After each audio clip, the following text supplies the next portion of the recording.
House by the railroad.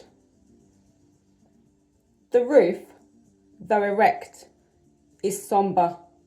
It holds no light. Yet raindrops christen it. Their splashes upraise its darkened hues of mossy green and pain.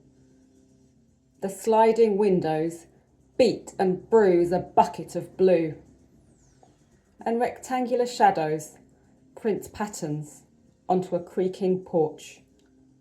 Sharp shoulders drooping downwards, they cannot contain all the regrets this house hides. For on the bare blood floor Norman Bates was born. What character and such historic features, passers-by glibly say. Their compliments fall hollow as coins thrown into a well. For this house faces north. Eternally, its memories dwell in hell.